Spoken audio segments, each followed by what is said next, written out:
think we just lost the presentation. There we go. Perfect. All right. Welcome all.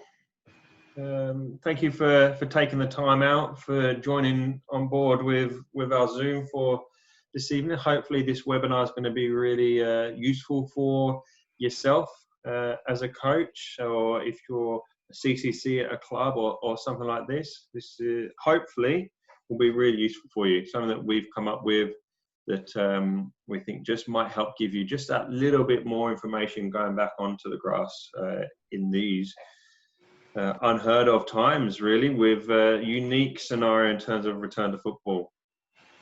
So my name's Dan Sheppard. I'm the technical director for the Hills Football Association.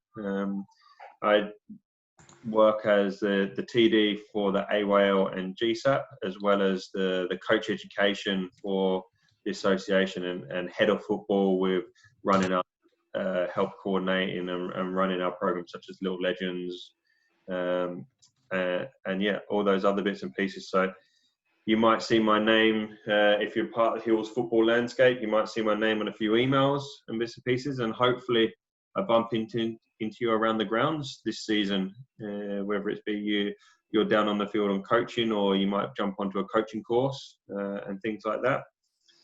My email is dan.sheppard@hillsfootball.com.au. You can find it on the website or on the Facebook page. Any questions you've got about football at any time, feel free to send them through to me. So you don't just have to wait till for things like this. You've got some question you want to answer about coaching, go ahead and send them through to me, and I'll always respond on those things. I'd also like to introduce Zach Ribeiro, colleague at Hills Football. Zach, if you want to introduce yourself. Hey guys, how you going? If I haven't met you on the grounds before, you haven't seen my face, you might remember me from some of our recent Facebook sessions that we were doing live. And my name's Zach. I've been working in Hills Football for a couple of years now, and I work in football development. All right, so yeah, we'll get straight into it. Remember, if use the chat room function if you've got any questions while I'm going through the presentation. Zach's going to be reading through them and try and type the answers, or he might interrupt me and answer those questions as we go. So quite simply, probably the first point of call with any of this, don't attend training if you or a player has come into contact with anyone, or in general just feels unwell. Common sense will be the #1 prerogative with all training sessions. Social distancing is still in place. So yes, we are back to training, but we still need to maintain as much distancing as possible. And it's a bit strange and a bit weird. And I was watching some highlights from the Bundesliga the other night, and you see them all running around playing their game, but then you look at the substitutes and all the subs are spaced out 1.5 meters apart from each other, which is weird to think that we can go back and play a game and bump into each other, but yet we can't sit next to people. It's a bit of the new normal for things like this at the moment. We just sort of have to do the best we possibly can. As coaches within your sessions, we're not expecting you to be policemen and patrol this. You've just got to try and do the best that you possibly can.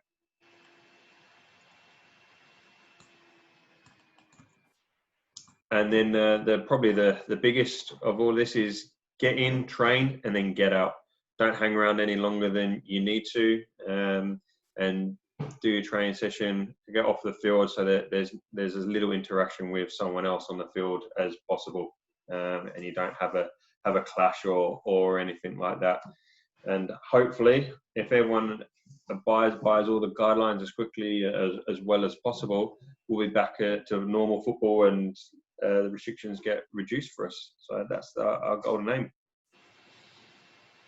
So I hope that you've all seen this booklet, and I hope that you've read it. It's a pretty good resource, actually. So I'm just going to grab that up, and we'll go through it very, very quickly. So Zach, do you want to just confirm that you can still see this? Yeah, it's all good, mate. You're good to go. So return to training guidelines. Just going through it, just in case people haven't read through it. What's permitted? Training is to be conducted in small groups of 10 players or 10 people. So the important thing to remember here is that could be 9 players and a coach. That could be 8 players and 2 coaches. 10 players total within that group. And try to maintain 1.5 meters distance between everyone. Things like non-contact skills, passing, shooting, heading, those are the things that we'll be working on. And sharing of a football is okay, but try and avoid things like touching cones and using a ball, passing a ball around using your hands. That's obviously not great. Change rooms are not going to be opened. No tackling, no contact sport. Obviously, accidental contact we can't really control. So that happens, but we have to do our best to limit it where possible. And obviously, if you feel unwell, avoid training if possible. For youth teams, this is basically what we have to train by: 10 players per quarter of a field. And obviously, my big advice with this is try and choose an area of the field that's going to keep you as far away from everyone. Your session probably won't take up an entire quarter of a field, but you've got to plan for worst case scenario. What if you've got a player that's standing right by here about to receive a pass and someone in the other quarter has the same scenario happening? They're not going to be 1.5 meters apart. So in your quarter of a field, can you give yourself a little buffer of a meter or two so that you definitely have that room between each quarter of the field? And where you do your setup, can you try and do it in the middle of the field as much as possible to keep your players and yourself safe from everyone else, and give yourself a buffer of space? Most senior teams will be looking at something like this, where it's 10 players per half a field, which we know in grassroots football is very tough for you to be able to get a half a field for regardless of how many players, let alone for 10. But something we've got to work with at the moment. Okay, and we can go through all of that, but I don't want to bore you all with that unnecessarily. So before we jump into talking about how we create a training session, and Zach's going to go through some parts of the role of a coach and one of the sessions he's done. With all of this, I guess my biggest advice to you would be build your session around what you want to create. What is your training session about? Is it going to be a passing session? Is it going to be about a through ball session and split in the midfield? Are you going to do a shooting session and work on finishing? Are you going to work on your back four? Whatever it is, create that part first of all, and then work your way back down with building those restrictions in. Okay, because I've created a few sessions and I started thinking about the limitations first of all, and it became very difficult to actually create that session. Very difficult. So create the normal training practices that you would be able to do, and then bring those limitations into it. Well, I can't do tackling, so how can I do it that doesn't have tackling? How can I still have pressure that isn't a defender chasing someone? And all those sorts of scenarios. And hopefully throughout this, we'll give you some tips on good ways that you might be able to do that. And then lastly, my other big tip for training sessions going forward into this: do something that you're comfortable with. Don't try and create something that's someone else's session that you're unfamiliar with. Don't try and go completely left field and do something completely different, because unless you feel really competent in your coaching, it's probably going to steer you down a wrong direction. And while we've got these difficulties, you've got enough to worry about, and other than trying to just deliver a good session. So don't get yourself led down a garden path going to do something that's too exciting or too difficult or too creative. Just do something that you know that you can do, that gets your point across, that gets you a good session with those limitations. Okay, so Zach, anything to add in that before you jump into your next part? Not really. Once again, I'll echo just some of the stuff that you mentioned about these guidelines. Like you mentioned, it's a really good resource. So if you don't know how to access it, we've got it on our website as well as our Facebook page. It'll really just kind of set your mind clear of what your roles and responsibilities are as a coach. I know most of you guys are all community coaches, but it's a good tool that will help you then communicate the message to your players, but also importantly to your parents, right? Some things that I'll mention in the next slide is around that.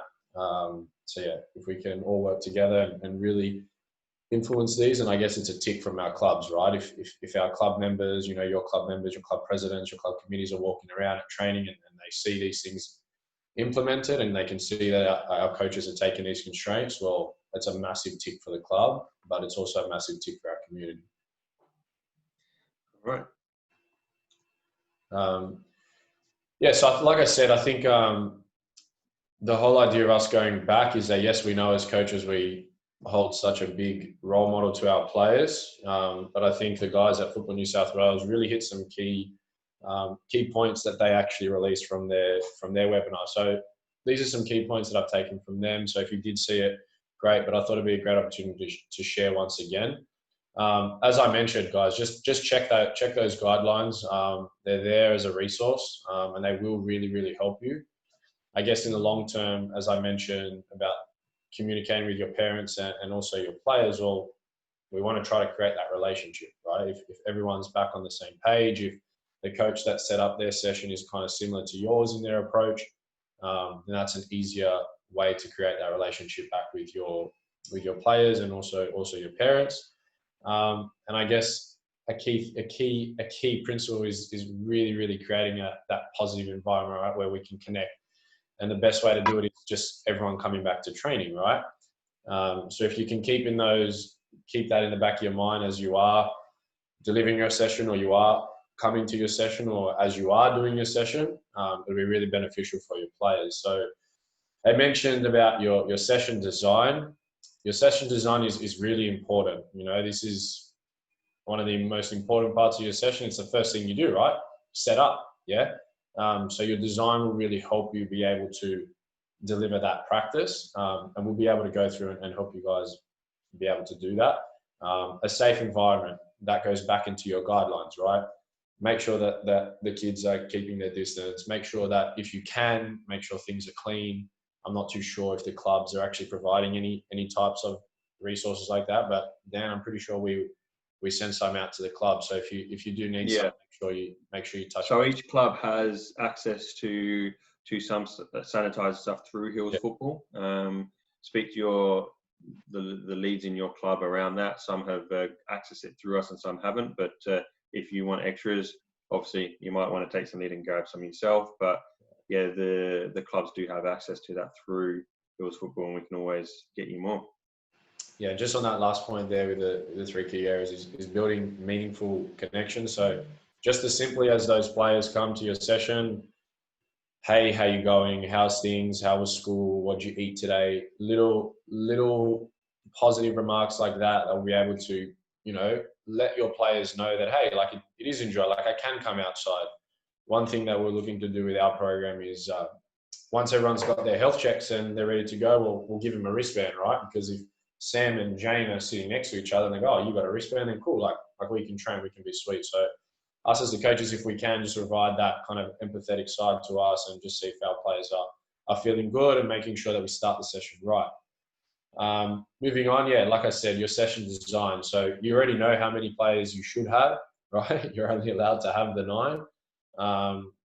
So make sure that that's your kind of starting base. As Dan said, plan your session as if you know what you know and how you think it should be run. And then once you've got your practice, then you can embed some of these restrictions that are back on your session. So these two next points I think are really key, and I took them kind of personally because a lot of our coaches have asked, I need to do isolated sessions and we need to be working on this. And I said, well, the kids have been doing that for a while at home, right? They haven't been doing anything. So can we make it a game, right? And as I mentioned here, if there's no contact, doesn't mean that it needs to be an isolated practice, right? So we'll show you and we'll go through a few sessions after this.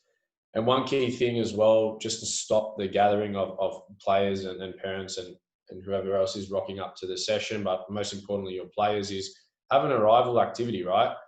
Simple as designating an area, because you're all going to be spread out. So you might be able to set up a decent amount of activities depending on your equipment and whatnot.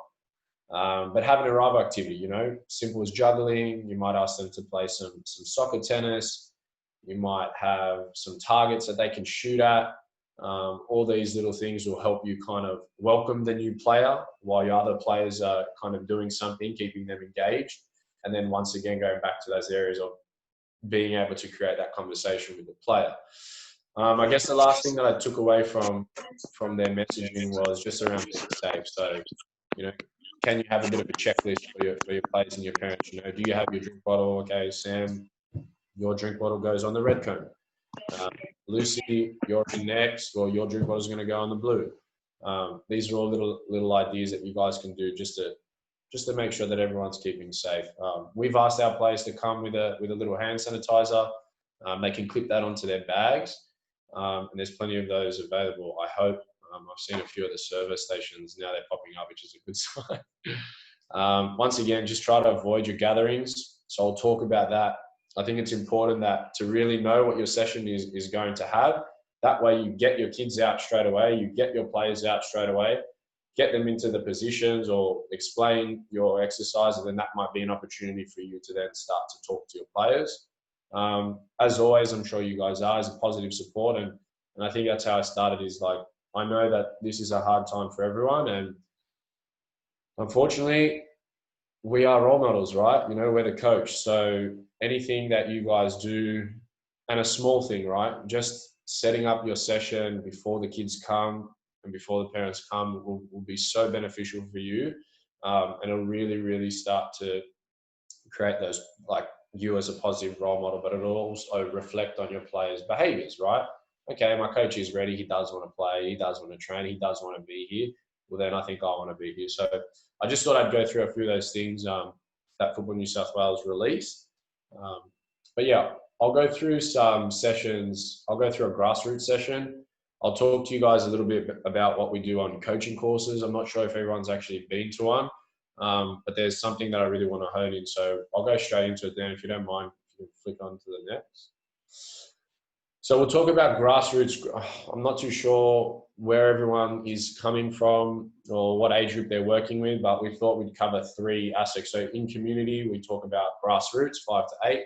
And we go on to skill training, which is 9 to 13, and then game training is 13 plus. So I'll take you through some sessions, or a session for grassroots and skill training, and then Dan will take you guys through grassroots. But we talk about a lot of change, right? Your session is now going to be different. Well, this is the perfect tool to really help you. So we call it the So Change It. We have this in community, but we also have this in the advanced space. If you do your C license and your B license, it's a really, really, really good tool that will help you survive your session, right? It'll really, really help you survive your session. So there's some perfect things here around safety, organizing, your coaching style, how to win, how to score, the area, numbers might be a little bit different, the rules of the game, the equipment, your inclusion, and the time. So I actually leave this coaching tool with all of our coaches, just as a resource to really get you thinking. And unfortunately, with the circumstances, we do have to change our sessions. So if you are running anything in the grassroots, we have 3 parts, right? A beginning, a middle, and an end. Obviously, our grassroots space is designed about having fun. And once again, it doesn't have to be isolated. We can transition it into a game. And we do want you guys to be creative and really start to build that football back, because I guess that's where it starts, right? Once again, some of the content that was released in the guidelines is keep your practice safe, organized, enjoyable, and engaging. If you want to flick on, Dan. Perfect. So this was taken from our mini roos coordinator. This is just another example of what your practice will be, right? In your beginning, you're trying to give all the players a ball. This is a great example, right? We haven't really segregated it into specific areas, but simply just asking your players to spread out. And then it's kind of like Simon says, unfortunately, some of the coaches might not be able to perform a demonstration. So you might want to get little John or Sam who might be able to do the skill. And this is just replicating what the coach does with a bit of Simon says. So you might perform an action. There's some listed here, an aeroplane stop with a ball, where you put your foot on top of the ball, hands out. You might transition that into a game, right? How quickly can we do aeroplane stop, or how many? These are the things that will really help you throughout your sessions, and really give you that engagement with your players. So simple, but really effective, right? You can change this to many ways, and we continue. So Dan, flick on. Just before you click on, just one of the important things there. So the last line of that slide is about give the kids a quick drink break. Just remember, that's a classic moment where social distancing won't happen. So at the start of your session, can you get the players to put their bottles down 1.5, 2 meters apart? Yeah, thanks, Sam. And then, like I said, that might be an opportunity for you to quickly go and get some hands washed or some sanitizer. So moving on, your practice kind of hasn't changed, right? We're still using the same area. So we haven't moved anything. We haven't changed anything. This is probably a progression that you guys could use. So I think, once again, we don't really want to have isolated practice for your 5 to 8 year olds. It is beneficial for them. But this is a progression, right? So your players will dribble around freely in the area. On the coach's command, you quickly ask them to go out and around one of the cones. But I think one thing that would be really good for the players as well is 5 to 8 year olds, when they're dribbling around, they're like this, right? They'll bump into someone, they want to see the ball. So if you're encouraging that message, guys, you need to stay 1.5 meters, or guys, you've got to keep your distance, that might really encourage your little bubbers to get their head up. And you might see some really good progression with the kids. This could be changed, right? You might split this up into 8 squares and have the player only working in one zone. I guess the beauty of these and what we could go on to is that you'll be able to build off these practices that we share with you, right? Simple things, using your right foot only, using your left foot only. How quickly can we get out around? Can you go past 2 cones and back into the middle? These are all what I call ammo that the coach can have to be able to last a session, especially with the bubbers. We do know it's hard, but this is a simple practice. Like I said, just encouraging those kids to keep their distancing, and it's really fun, right? Turn it into a competition. Everything that we do, I like to put into competition. So let's see who's going to be the first one around 2 cones and back into the middle in an aeroplane stop, right? Those are just some examples. So that's the middle part, right? So we introduced kind of what we're doing. The middle part, we brought it into a game, into a game for the middle. Dan, if you want to flick on, please. The last one is a game, right? I left this diagram here because I thought it'd be interesting, and I just want to show you guys my way of thinking for this practice is, obviously we can see that there's players that are together, right? So simply with this practice, what I would do is I would have 4 blue and 4 red. I'd have them numbered up on the side of the field, and I'd give them a number. But I would also potentially look to split the balls, right? So the blue team has balls that they can get from, and also the red team has balls that they can get from. Your simple command is 1s, they go out, they grab the ball, they dribble back down to the goal. You might want to throw in 2 at a time, I'm not too sure. But I thought that'd be a good example of how we can change our practice. And it's a game, right? Make it competitive. Blue team, how many goals do you guys have? Red team, how many goals do you guys have? And you can bring that, I guess, football rhythm back just through the way you're coaching, right? So that's just an example of a grassroots session that you guys can use. But once again, it's been clear to coach what you feel comfortable with coaching, right? So if you don't feel comfortable with changing the session completely, you can use these ones, but they are a great starting point. So that's kind of a bit of a rundown for grassroots. I'll move on. So then we transition into a bit of skill training. So once again, these handouts are from our coaching course. As you can see, the So Change It is still there, right? It's a really, really good tool that will help you out. But now we're getting to a bit more specific based around what Dan mentioned is now your session has an objective, right? So we're working towards something. And in this instance, we have our 4 core skills. So there's first touch, striking the ball, running with the ball, 1v1. Once again, the session is then broken down once you've selected your kind of core skill that you want to work with, then broken down into 3 parts. And this will really help you engage those players and last you throughout the session, giving your players the best practice for what they need. So once again, honing on that it should be safe, organized, enjoyable, and engaging. So I'll give you some examples of a skill training session. So you want to pass it on, Dan?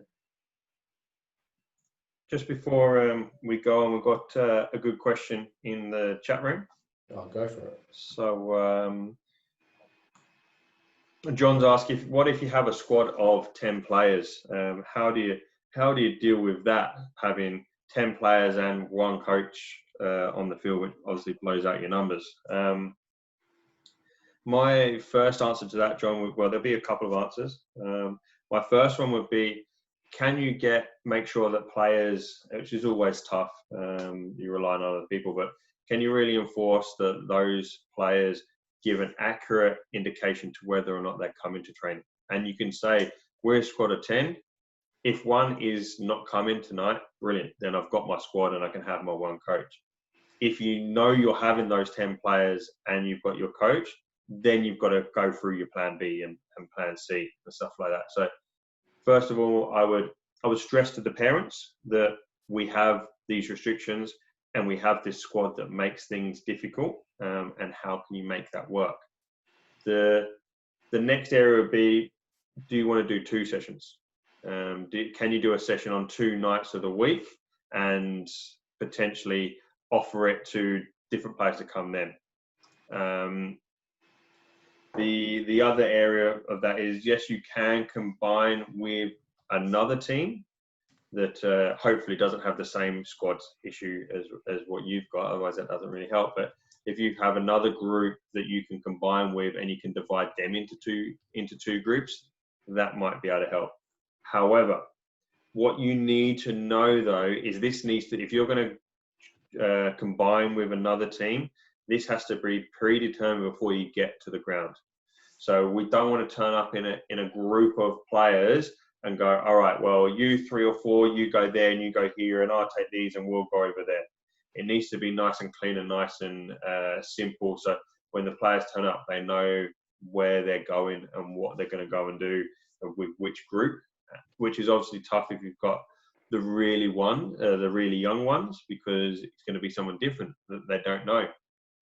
And you might need to lean on your clubs to help you put yourself in contact with the coach that's using the court or the field next to you, and what age group do they have? Is it something where you can work together, or are they going to be a group that's just not feasible because they're 4 years different in age group or something like that? But yeah, you want to do absolutely everything you can before you say, no, sorry, mate, one of you's got to stay at home tonight. That should be your absolute last decision. The other thing I would do perhaps before you got to that stage would be say, all right, well, this evening is going to be a game. That's going to be it, without obviously the tackling. It's going to be a game where we can sort of stand back, and the players, depending on their age, might self-manage themselves or something like that. Particularly if you had, say, an under-16s team, there'd be nothing reason why you couldn't put your session on a whiteboard, obviously sanitize it, give it to the captain or something, and say, right, you've got 10 players, there's your session, you go and manage it this evening. And you're teaching them something slightly different within that as well. So yeah, not a simple black and white answer, I'm afraid. But my first one will be find out who's going to come or not going to come. Yeah, I think that comes back down to the communication, right? And as you mentioned, find out who's coaching at the same time as you. Can you guys share resources? They might have a session that they're doing that you might be able to pinch. And I think that's a good way that you can start to communicate with that neighboring coach, right? It's an easy buy-in. And I guess everyone's talking about is what's happening, right? So yeah, that's a great point. The skill out. next question we've got there is, so I've got 15 players and just myself as a coach. How do I deal with that? So something we have to be very mindful of within this whole environment is once you're there at training, no one can change over their groups. So in my space with the AYL and the GSAP, I've already split my squads into 2 groups, and you are squad 1, or you are group 1 and you're group 2. That's who you're going to train with this whole week, but probably even next week as well. And there's no crossover. So if I've got a squad of a team of 7 and a team of 8, brilliant. But those players need to stay within their groups for the entire session. And then ideally not come together after the session once they've got to the car park. They're 2 separate entities. The problem you've got then within that one is you've got one coach. Players can't cross groups during session, nor can coaches, for your safety as well as theirs. So you have to be a little bit creative within that, I guess. So the 2 ways I would do it is, first of all, can you rope another parent in to be your assistant coach? Give them your session plan and they just mirror exactly whatever you do. So you might stop your group and say, right, stop, and be loud enough for both areas to hear. This is what we're going to do now. And then that other parent might be able to help set that up and get that activity running for you.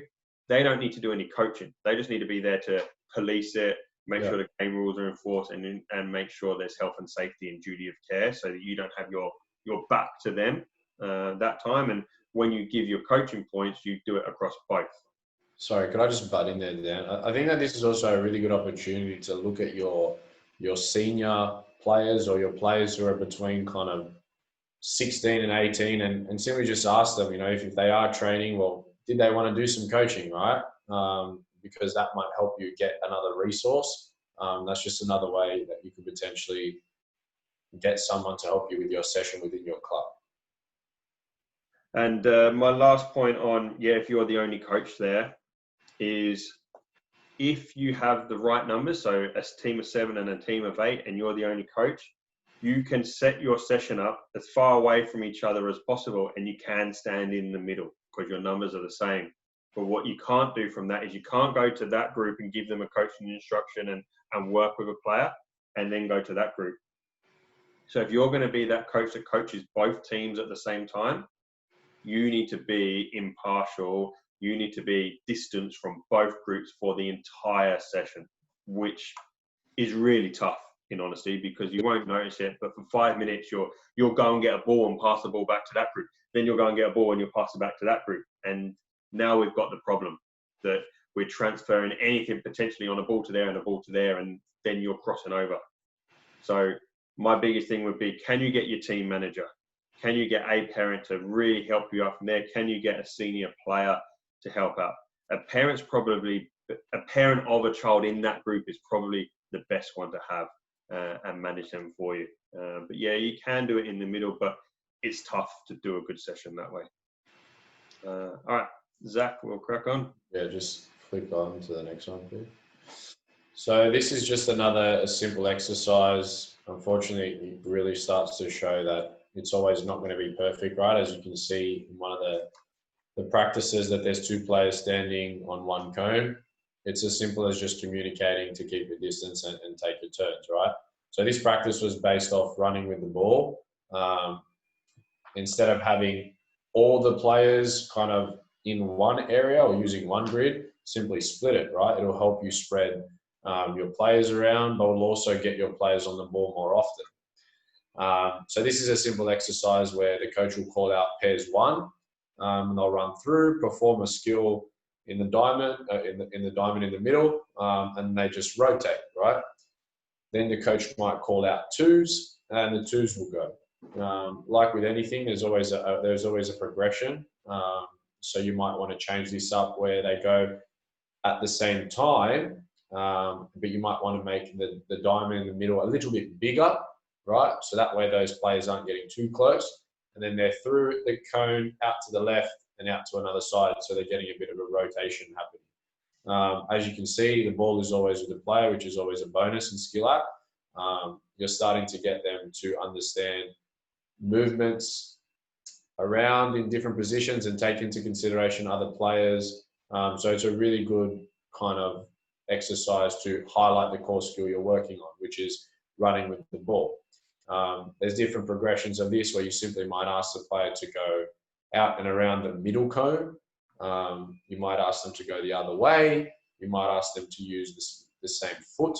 But once again, these are all just ideas that we're trying to give to you guys so that you can build your own sessions, right?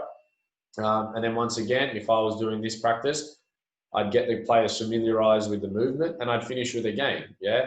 So who can get to the other side the quickest, or which pair can get 2 skills in and finish first.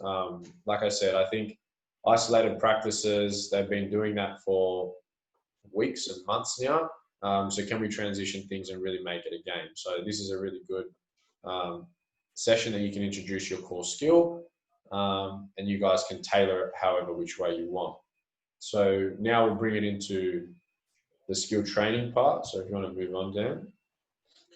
So once again, I think it's we could have split this into kind of 8s and asked the player to just stand in their square, but I think like Football New South Wales mentioned, like, let's make it back into something that's a bit more game related. So the players will move around freely with a ball, keeping their distances. As you say that, you might start to see your players actually getting their head up, which is great. And then it's a simple on the core shout. So as you can see, one area is yellow, one area is blue. The coach might call out a color, and they're required to perform a skill at the first set of blue cones and then ask them to stop the ball on the byline where it says stop, right? Pretty obvious. And then the same thing, right? They'll move the ball back into grid A, which is where they'll move freely. This is where you might encourage players to use a particular way to move the ball. Maybe it's just on the top of their foot. Maybe it's a roll. You might ask them to just simply take an area, have a juggle, call the color, perform the skill, and stop the ball, right? This is a really good exercise. It'll keep your players engaged. They might come into collision, hopefully not. But I guess once again, as long as you're kind of reinforcing that message about keeping your distance, that might encourage the player to get their head up. But this is a really good exercise that hones in on the core skill. And you really want your players to be encouraged to move the ball quickly. And you do that by just making it a game, yeah? So you might need to demonstrate some different skills for the players. You might leave it back onto them and ask them to come up with a skill, give them a point.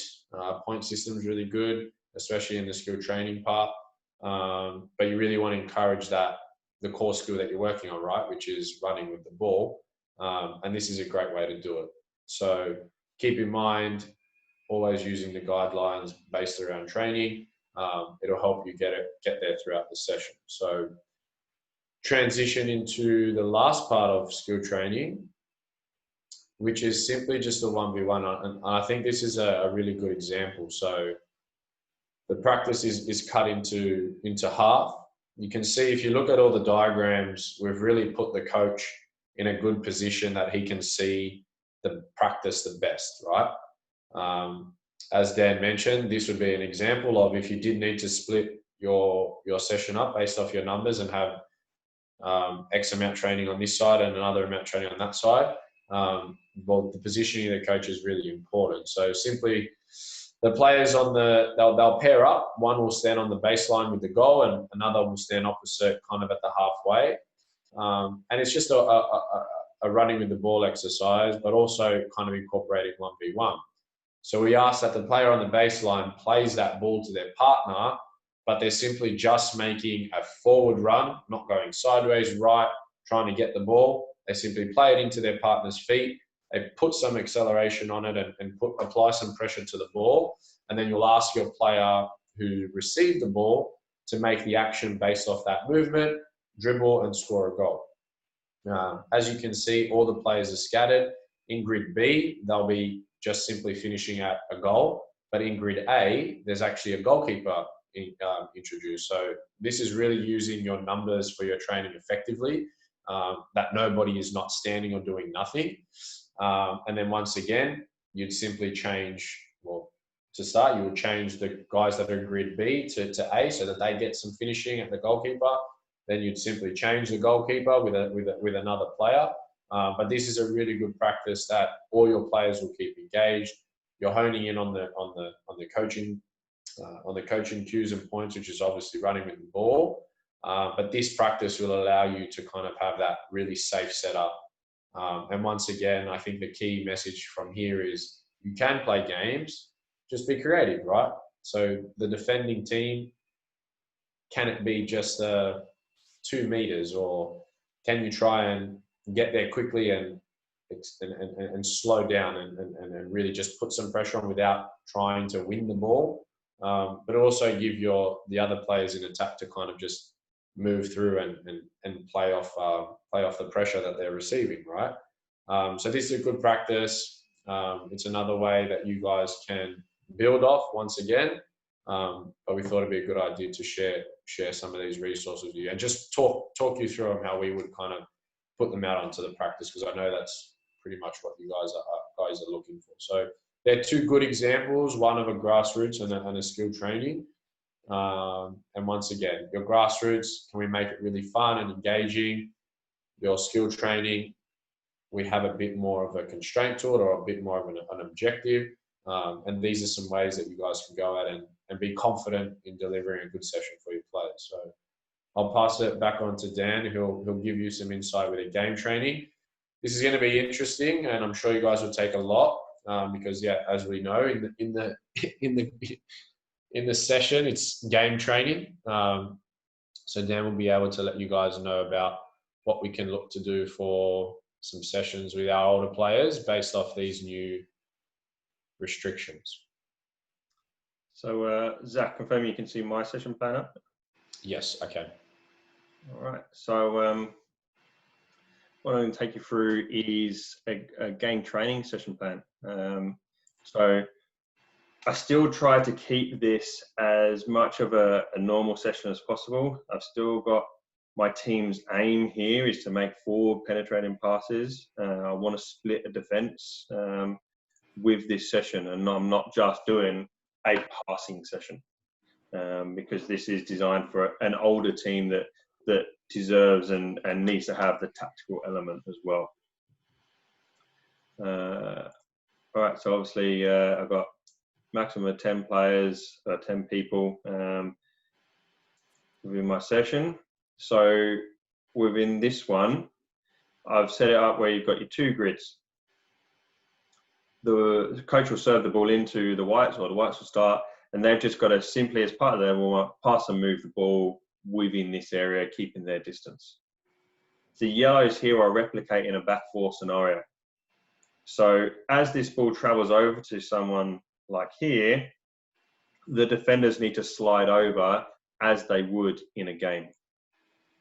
And they've got to try and replicate movements that is as a back 4 would happen.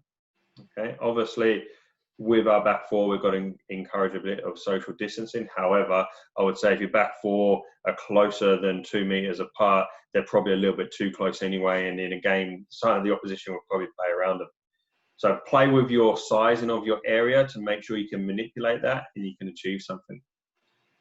As a progression, you might even want to pop 1 player or 2 players on the other side, so these 3 have to play through. But that's going to be similar to what we're going to come through later on.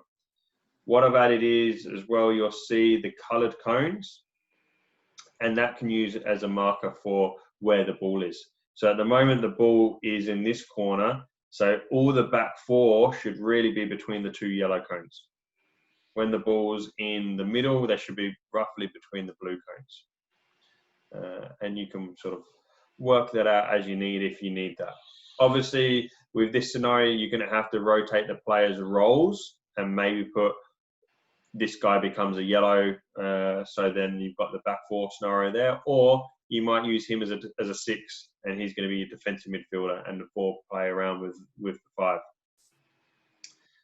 into the positioning game, where we take basically the same concept and we add the players on the other side. These purples are looking to try and make a couple of passes, and where it's available, can they pass to the blue players? The yellow's job is to try and intercept the ball.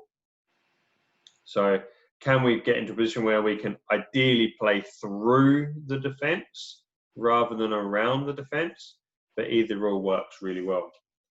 I've said at the beginning that the purples need to make 2 passes as a minimum, but then you probably could take that away once the team understands the game and get that changeover happening really quick. What I've also said to help with social distancing and interaction is that you rotate who your defenders are every 60 seconds.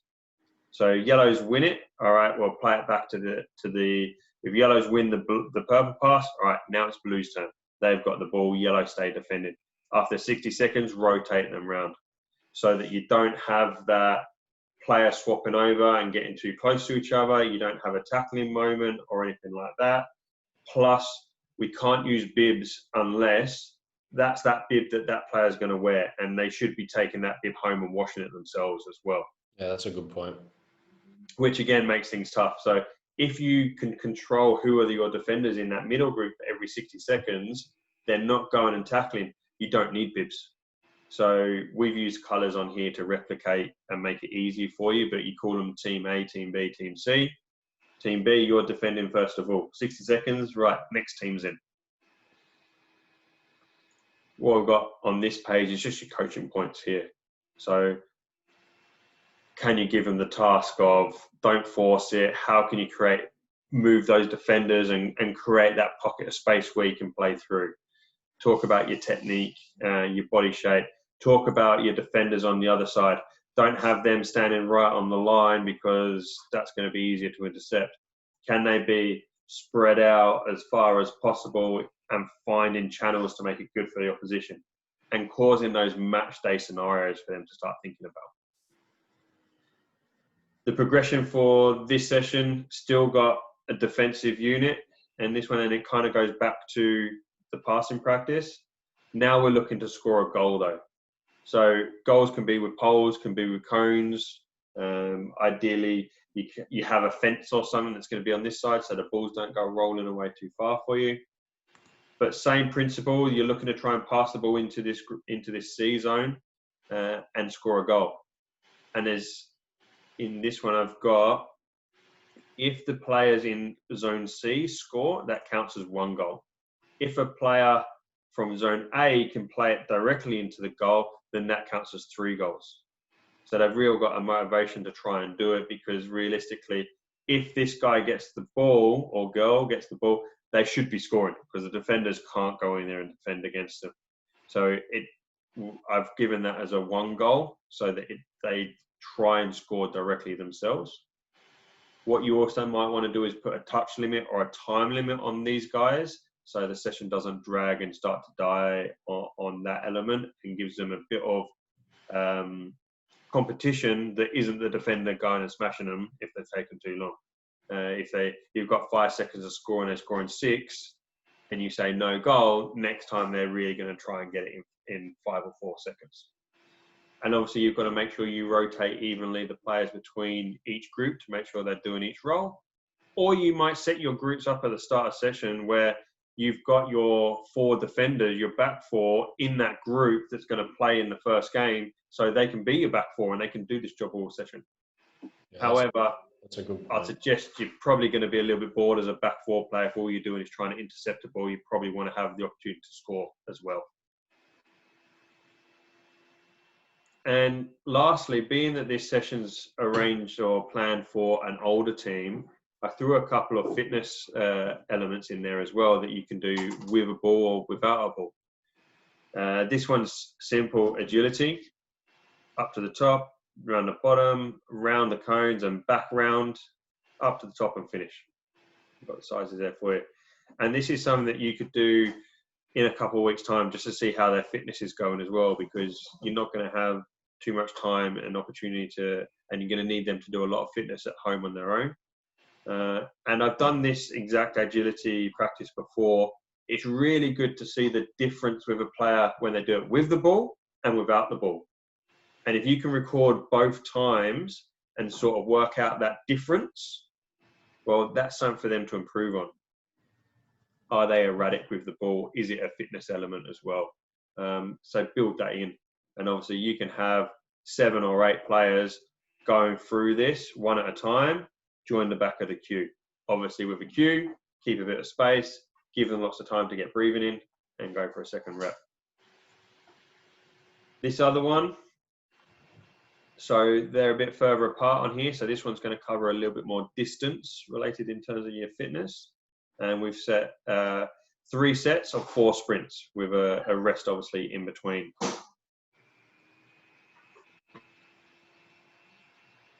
So with this, what happens is the white player sprints to the yellow player into their box, and they complete 4 passes here, 4 each, so 8 total. Then he sprints back to the red area and he does, or she, should I say, 10 juggles with the ball. Then they turn and they sprint back and they do some passes here. So in this exercise, the white player is doing the sprints between the area, but they're having a ball skill at each end. So they're getting a little bit tired and they're still having to work on their technique under pressure. And you can be as strict with that depending on how your group works. You could have a really good, talented group and say, you must do 10 juggles without dropping the ball before you can run. You might be happy with a beginning group where it's a drop and catch the ball. That you have to tailor that to your environment. Once this player has done in the right number, they swap roles and the yellow player then becomes the white and does the juggles and does the runs in between. And it obviously depends on the size of the field that you have as to what you can do with this, how long you have on the field, as well as the players and how you can set that all up. All right. So Zach, we're back to the original presentation, yeah? Yeah, very well. Yes. So if you need some additional resources, this is a great place for you to go. So go to Play Football and they've got a number of these sessions on here. These session plans were actually sent through to the clubs. So I emailed every Hills Football Club a week or so ago with, or it might be even started this week actually. Yeah, I think it was Monday or Tuesday this week. Yeah. With this FFA session plan, as well as the ones that I just went through, and a number, there was something like 23, 22 attachments of different sessions that we've come up, and we just sent them out for you to do as much as possible. There are a few of our session examples on our Facebook group. So that's the Hills Coaches Hub. Is that correct, Zach? Yeah. So if you jump onto there and you become a member of the group, there's a couple of session plans in there. But you can email us directly as well, and we can send you all those session plans as well if your club hasn't passed them through to you. So what we're just going to do is, now's the time if you want to come off mute and ask any questions or put it in the chat room. We're going to give about 30 seconds, see if anyone comes up with a question. And from there, if we don't have anything, we're going to send you into some groups. And our task for you is, as a small group, can you come up with the pros and cons? Or can you come up with a little session that you might want to explain? So I'll give 30 seconds, first of all, to see if anyone wants to come off mute and ask a question or throw it in the chat room.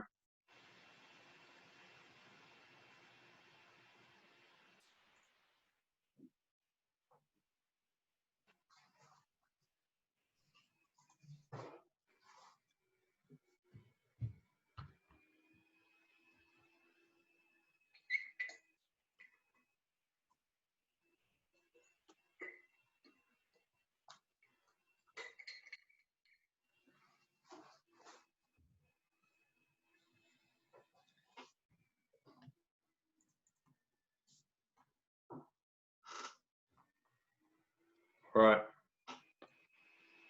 And off you go.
Mustafa, how are you?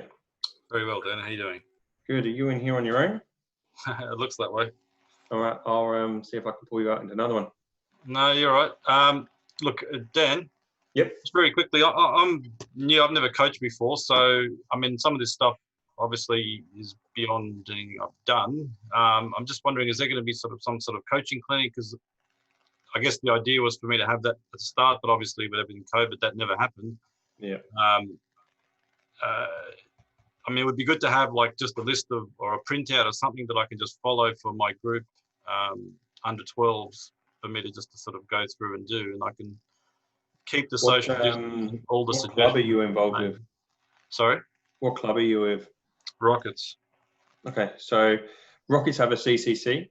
So my first point of call would be, can you go to them and see what they have in their space? Because you would think a club like that, there'll be a number of people that first time coaching as well. They would have all those session examples that we came up with before that can help you with that. Right. In terms of, we have 1,000 coaching of sessions that we can send you as well. So we've got umpteen that we can help you with in bits and pieces. In terms of coaching courses, which is obviously the most valuable way to sort of get your hands dirty and see what it looks like. I spoke to Football New South Wales about that beginning of the week or last week. FFA have blocked us from doing any courses until the levels have been restricted and we can get back to basically competition. And I think that's just a flat line because they don't want to dilute the courses from what they actually are too far. Yeah. So we were looking to we were actually coming up with ways ourselves that we were going to deliver the courses in a bit of a varied method with social distance and everything involved, but FFA didn't approve it. So we're waiting for that line. Once we get the competitions back on track, and we know once competitions, we're assuming there's going to be midweek games potentially in places as well. So that takes up ground space for courses. We're going to look at other ways that we could potentially help coaches. They might be able to come down and watch a session that I deliver somewhere, and you can watch a session rather than actually do a coaching session or a course or something. Yeah. Okay. All right. Look at what I'll do, because there's a Zoom session tomorrow night with Rockets. I'll speak to them about the coaches clinic and any other drills and stuff as well. But I thought I'd pick up as much as I could from tonight's session here. Yeah, and just use a simple practice that you think makes sense. Yeah. And this is actually, I think, a really good time for beginner coaches because the sessions aren't going to be too different between a real elite coach and a real beginner coach. And it's kind of an eased way into it. Obviously, it becomes really tough, I think, for the really young coaches of really young teams. You got under 8s and under 6s who they're not going to social distance very well, although those guys are all back at school anyway. So they probably are more used to it than I probably am expecting. Yeah. All right, well, I'm going to go jump in with another group and see how they're doing. Thank you. All right, thank you.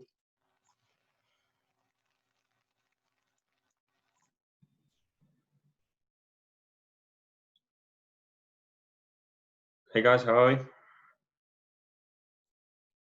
Let's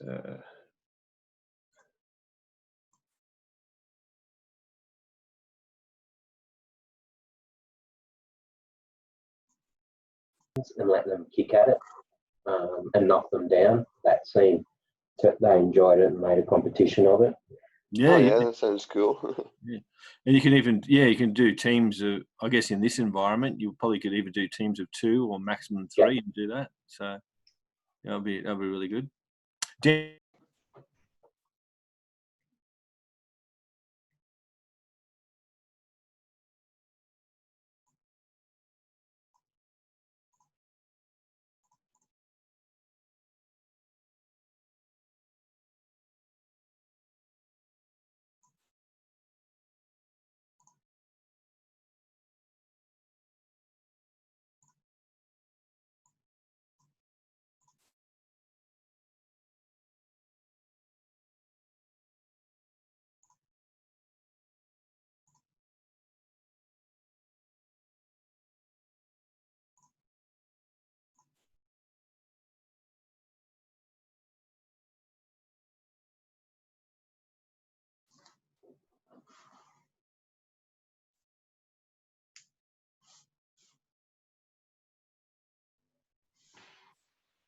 We're back. Sorry, we're back in the main session. Yep. All right. All right. So what I'm going to do now is I'm just going to take off record. So we're going to finish the recording there and then open up the forum. Any questions you've got, anything you brought out of those groups, and we'll take you all off mute and just basically have a free discussion and see what we can come up with.